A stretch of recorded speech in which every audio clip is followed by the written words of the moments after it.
আসসালামু আলাইকুম everyone, this is Shahin brother. Welcome back to my brand new video. পুরা new একটা ভিডিও চলতেছে, এটা একদম নিউ ভিডিও। শুধু দেখেন আর সাবস্ক্রাইব করেন প্লিজ ইউটিউব চ্যানেলটাকে, আর ভিডিওটা শেয়ার করে দেন, ফেসবুকে ফলো দিয়ে রাখেন। ব্রেকিং নিউজটা হচ্ছে শেখ হাসিনারে ফলো করতেছে বিশ্বের আরও অনেক নেতারা, ফলো করতেছে শেখ হাসিনারে ফলো করতেছে। আজব কাহিনী ঘইটা গেছে ভাই, আজব ঘটনা ঘইটা গেছে। ভেনেজুয়েলার প্রধানমন্ত্রী শেখ হাসিনারে অনুসরণ করতেছে, মানে শেখ হাসিনার মতো পলাইয়া গেছে। আজকের ঘটনা ভাই 2024, আজকে মঙ্গলবারের ঘটনা। পলায়া গেছে ভেনেজুয়েলার প্রধানমন্ত্রী, পলায়া গেছে ভাই। পুরো ভিডিও দেখেন আর শেয়ার করে দেন। এক এক করে সবাই পলাইতাছে। স্বৈরাচার সরকার, যারা স্বৈরাচার সরকার সব পলায় যাবো ভাই পৃথিবী থেকে। এরা মঙ্গল গ্রহে চলে যাবো ভাই, এরা চলে যাইতেছে। ভিডিওটা ঝড়ের গতিতে শেয়ার করে দেন, ফেসবুকে ভাইরাল করে দেন একবারে।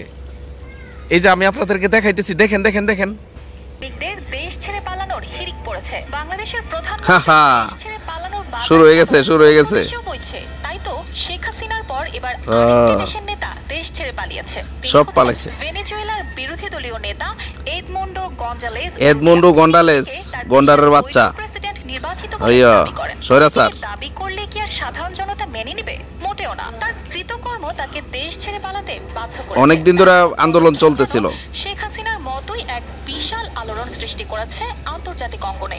ও সেই রকম হইছে, কেমন হইছে একটু কমেন্ট করে জানেন। বৈধ প্রেসিডেন্ট দাবি করা উরুটিয়া গোপনে লুকিয়ে থাকার পর স্পেনের রাজধানী মাদ্রিদে পৌঁছেছেন। তার সমর্থকরা গত জুলাইয়ের নির্বাচনে প্রকৃত বিজয়ী তিনি, কিন্তু নিকোলাস মাদুরোকে বিজয়ী ঘোষণা করা হয়। এই নির্বাচনকে ঘিরে চলতে থাকা বিতর্ক ও সহিংসতা যেন থামছেই না।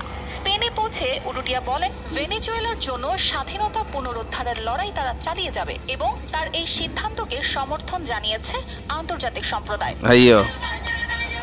আরো কোন দেশ আসেনি ফলাইবার? দেশ ত্যাগের পেছনে ছিল তার জীবনের হুমকি। বিরোধী দলীয় নেতা মারিয়া করিনা মাচাতো জানান, নির্বাচনের পর থেকেই নৃশংস দমন পীড়ন শুরু হয়েছে, যা তাকে দেশ ছাড়তে বাধ্য করেছে।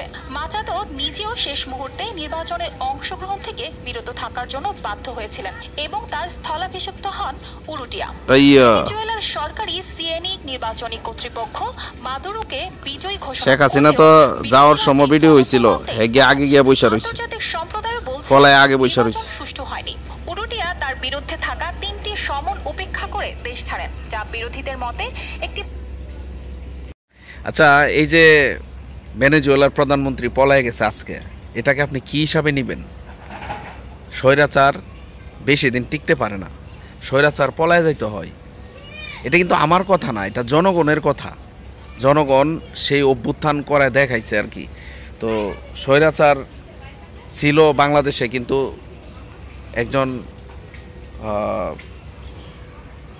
ছিল, এই রাষ্ট্রপতি ছিল এরশাদ, সেও কিন্তু স্বৈরাচারী শাসন করছে। তারও কিন্তু মানে নামাইছে, তারে কিন্তু আন্দোলন করে নামাইছে। তো যাই হোক, এভাবে যারা স্বৈরাচার শাসক আছে তারা কিন্তু পলায় যাইতে হইব। স্বৈরাচার বেশি দিন থাকতে পারে না। জনগণের মুখ চাইপা ধরে রাখা কোনোদিন গদিতে বসে থাকতে পারবে না। এটা জনগণের কথা। আপনারা এই বিষয়ে কমেন্ট করে জানান আপনার কাছে আজকে কেমন লাগতেছে। ভালো থাকবেন, নতুন ভিডিও আসতেছে।